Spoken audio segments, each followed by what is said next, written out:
Good morning, viewers, and welcome to Platform Times Lens, coming to you from the corporate office of Platform Times newspaper. Today, we came with another interesting and very important discussion. If you recall that last week we brought to you Evangelist Wole Badejo, who came with a survivor of 10 years incarceration. And then today we are also delighted to have the evangelist, a civil and human rights activist, a missionary, a voice of the voiceless. He came today to narrate his experience, what he has seen in the formations of prison in Ogun State, how congested, how bad it has been, the situation of the inmates in prison formations in Ogun. So my name is Daud Olatunji. I remain the editor of Platform Times. Today we are going to listen to Evangelist Wole Badejo, who is going to talk to us to give us the vivid picture of the prison formations in Ogun State. Good to see you. Good morning, sir. Good morning, Mr. We thank you for welcoming me to the studio this morning.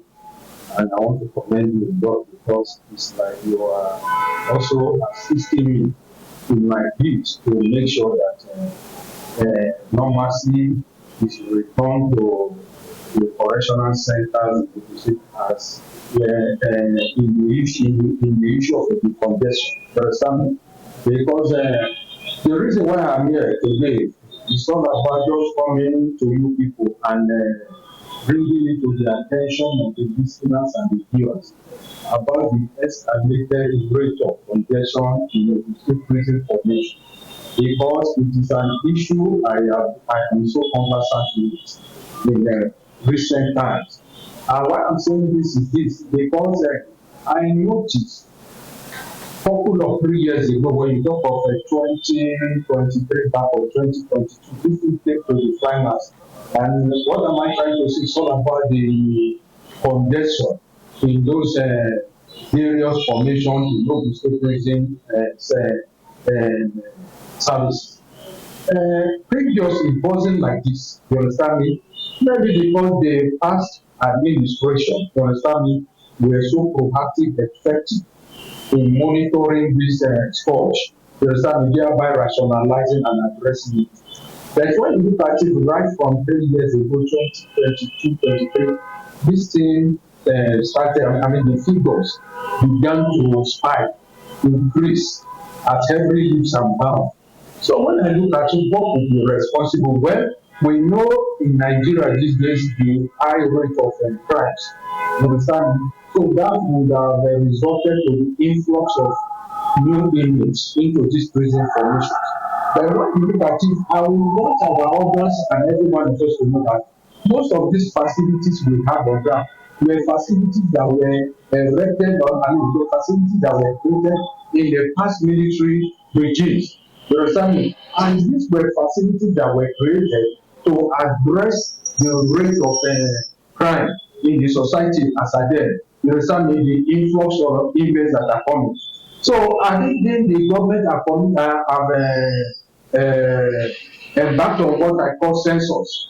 You understand me? I think that census will put them in a position, you understand me, to know how we can adjust and increase the predation of prison formation within the localities and the environment. Because when you look at Ogun State, the population of Ogun State in recent times has increased because of migration from Lagos down to this place. You understand me? And most of these criminals are migrating into this place.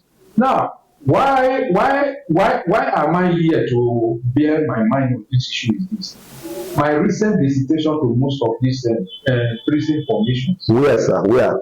Ibara, Ilaro, Ijebu-Ode, Shagamu, and Oba. You understand me? Okay. Consistently. So, you see, I noticed the high rate of congestion in these facilities. You understand me? And when you say congestion, you are talking of figures.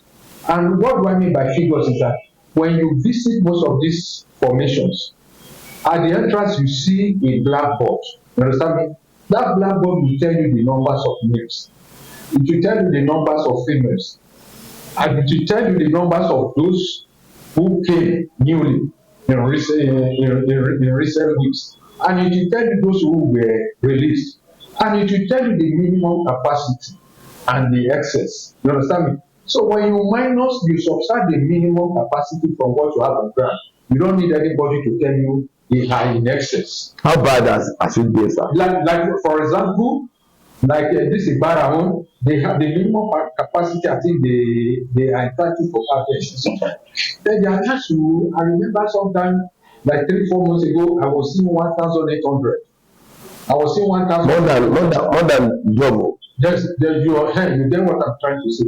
So when you see this kind of figures, you know something is wrong. You know something is so barbaric. You understand me? You know something is so unpalatable. Who do we blame for this violence? No, the issue is this. You see, coming to blame. Yes, if we say who do we blame, we don't blame the federal government. No, people will have to blame the federal government. Why we need to blame the federal government is that the federal government should step up effort in building more prison facilities. You understand me? Because the influx of the inmates that are coming keeps on increasing. That was the day I was there at this place. As I was coming out, when I was coming out, I began to count the numbers of people that were coming in. It got to a stage I stopped at 23 and I stopped. On a day. You understand me? So, and when you compare to the numbers of those that are given, the numbers of people that are released, maybe on a day, maybe 1 or 2, or in a week, maybe you ended up releasing 5 or 4 people. You see, what I'm saying is that every state, they have the machinery in place. They call it amnesty committee. You understand me? The statutory responsibility of this amnesty committee are to visit prison formations and look at the numbers of inmates that are there and see what they can do in order to reduce this thing. And you see, for you to, when you talk of inmates, what makes you to qualify for an amnesty package is this: you must have developed yourself. You understand me? In terms of education, you understand me? In terms of skill acquisition. Another thing, your attitude and morale must have changed. You understand me? So when I visited these things and I took a kind of critical investigation, I came to terms with the realities. When you see inmates who came as school failure, who came as people who dropped out of school, many of them are there, especially in this Ibara. They embarked on this NCE programs. They came out. They embarked on National Open University. They embarked on master's degree. They came out. The same people embark on artisanship courses. Are you saying? I'm sorry to cut him. Are you saying we have people with masters and yes, they are here. They are here. People with masters. No, people that have enrolled on masters and people that have completed.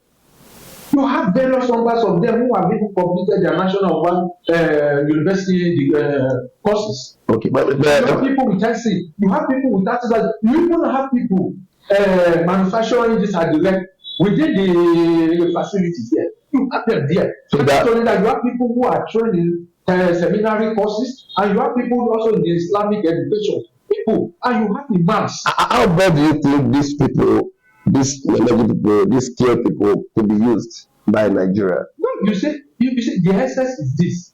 I think they should release them so that they can be useful. You see, these people can be easily reintegrated and rehabilitated into. That's why they are criminal record. No. You see, you came there as a criminal, and the reason why you came there as criminal is that you were not legitimately employed. Okay. You understand me? You were not involved in any creative activity. Okay. Let's talk about your experience in each cell. How many inmates was there, and how many are supposed to be like there? A cell now. I know of a cell that would have accommodated 18 inmates. You are having 68. And how do they repeat it? A cell that's supposed to. A cell that's supposed to accommodate 18 inmates. 18. You are having 62, 64 overloaded figures. That is. A cell that is expected to have 60, you are having 160. 170. That is unheard of. That's barbaric. That's reprehensible. How about, was there any case of death? Was there any case of health challenge? That's what I'm coming. You see where people, steps on inmates sleeping on bare floors. Like at night when they want to go to toilet or they want to go and eat themselves, you see them treading on fellow man, fellow inmates. Now, in the issue of death, you cannot erase the issue of death because series of cases of people who came with complicated and terminal illness like kidney problems, like aggravated and escalated prostate cancer, like this issue of the aggravated what you call it, diabetes. So you see people fall into the cold hands of death.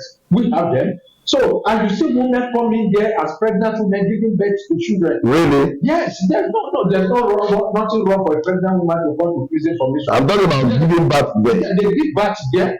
So, and some people come with their infants into the facilities there because when you have a kid within the range of 1 month, 2 months, 3 months, and you don't have anything than to take custody of that child because you need to breastfeed that child. And when you bring that child into a place that is so congested, so over congested, imagine such a pathetic and unhabitable environment. You understand me? So, and you see, we began to ask, where is the so-called this people you call Ministry of what you call it? Is it Women Service? Okay, Women Affairs or Women Affairs. And I think of justice and then women affairs. No, I'm talking. Is it a welfare services or these people that are involved in welfare services in social ministry? I think it's under Ministry of Women Affairs. We thought these people should be coming because most of the time when they give birth to these children, you know what they do? Most of these warders